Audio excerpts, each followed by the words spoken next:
شهر رمضان الذي أنزل فيه القرآن هدى للناس وبينات من الهدى والفرقان.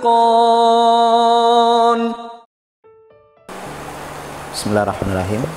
Assalamualaikum warahmatullahi wabarakatuh. Alhamdulillahirabbil alamin. Asyhadu an la ilaha illallah wa asyhadu anna Muhammadan abduhu wa rasuluh. La nabiyya badalu minal qiyamah. Allahumma shalli ala Muhammad wa ala alihi haqqa qadrihi wa miqdaril azim. Rabbi shrah li sadri wa yassir amri wahlul 'uqdatam min lisani yafqahu qawli, amma ba'du. Kaum muslimin dan muslimat yang dirahmati Allah, kalau kita lihat dari rukun puasa itu ada dua. Pertama niat, yang kedua al-imsakun atau menahan. Jadi pada intinya puasa itu sebenarnya adalah latihan kita untuk menahan, seni menahan diri. Nah, orang-orang yang menahan diri ini itu biasanya orang-orang yang unggul. Hasil sebuah penelitian di Inggris oleh Daniel Goleman, dia meneliti anak-anak 10 tahun, umur 4 tahun, diajak makan roti, tapi dijanjikan kalau kamu makan roti ini silakan, tapi kalau kamu tidak makan dan mau nunggu bapak keluar sebentar, balik lagi bawa roti, kamu dapat ada 1 roti lagi. Di antara 7 anak yang diteliti, 10 anak yang diteliti, 7 makan langsung. Sementara 3 anak, dia rela menahan keinginannya untuk makan roti itu dengan tujuan dapat hadiah 1 roti lagi. Akhirnya setelah mereka berusia 18 tahun, seorang peneliti itu menemukan fakta bahwa ternyata anak-anak yang makan roti itu langsung usia 4 tahun itu tidak bisa bekerja sama dalam tim, emosionalnya tidak stabil, dan prestasi akademiknya biasa-biasa saja. Sedangkan ada 3 anak 14 tahun yang lalu yang tidak makan roti itu langsung, ternyata mereka tumbuh menjadi jiwa yang menarik, prestasi akademinya bagus, bisa bekerja sama dalam tim, lebih asertif dalam menghadapi persoalan gitu. Akhirnya kesimpulan 14 tahun peneliti itu adalah anak-anak yang bisa menahan tidak makan itu menjadi pribadi yang unggul. Ternyata ini kalau kita kaitkan dengan nilai puasa sangat luar biasa. Puasa itu hanya seni kita belajar untuk menahan. Apa yang kita tahan? Nah, Allah menyuruh kita dalam berpuasa menahan keinginan-keinginan kita.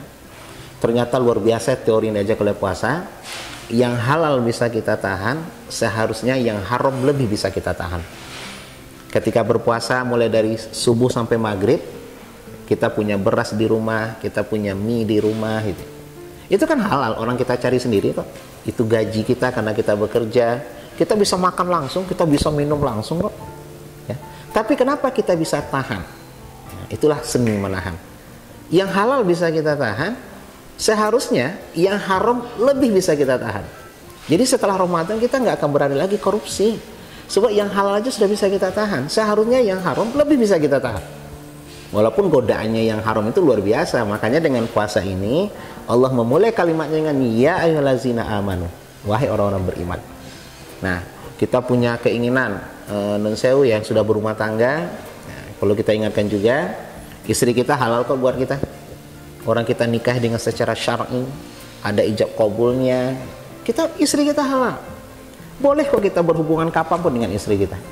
Tapi ketika berpuasa, mulai dari subuh sampai maghrib, kita bisa menahan keinginan kita, walaupun ada, untuk tidak berhubungan di siang Ramadan karena dilarang oleh agama. Artinya apa? Teorinya sederhana, yang halal bisa kita tahan, seharusnya yang haram. Apa yang haram? Maaf ya, dengan perempuan lain, memandang yang bukan mahram kita, apalagi sampai melakukan hal-hal yang dilarang oleh Allah, sampai perbuatan fahisyah dengan yang bukan istri kita, bisa kita tahan. Yang halal aja bisa kita tahan kok. Makanya Syahrul Riyadhah yang kita jelaskan beberapa waktu yang lalu, Ramadan adalah bulan latihan kita melatih diri kita untuk seni untuk menahan. Sebab orang-orang yang bisa menahan dari yang halal, seharusnya yang haram lebih bisa lagi seharusnya. Yang halal aja bisa, apalagi yang haram itu kan teorinya begitu.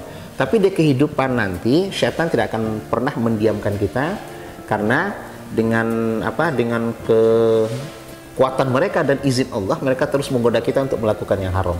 Jadi sebenarnya kalau kita sudah bisa menahan yang halal, milik kita aja nggak mau kita makan gitu.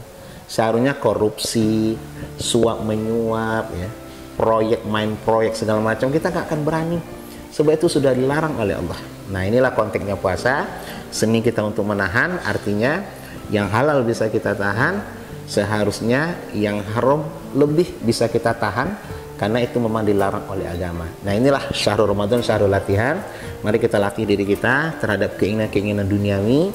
Apalagi dengan kondisi seperti ini, kita sudah diajarkan oleh ujian wabah ini bahwa kita tidak banyak lagi menggunakan hal-hal yang bertentangan dengan agama. Kita tinggal meneruskan setelah bulan Ramadan. Jadi setelah Ramadan nanti, yang haram cobalah kita tinggalkan, karena kita sudah dilatih selama bulan Ramadan. Yang halal bisa kita tinggalkan, seharusnya yang haram lebih bisa kita tinggalkan. Terima kasih. Mari kita berburu pahala, berburu ampun di bulan suci Ramadan.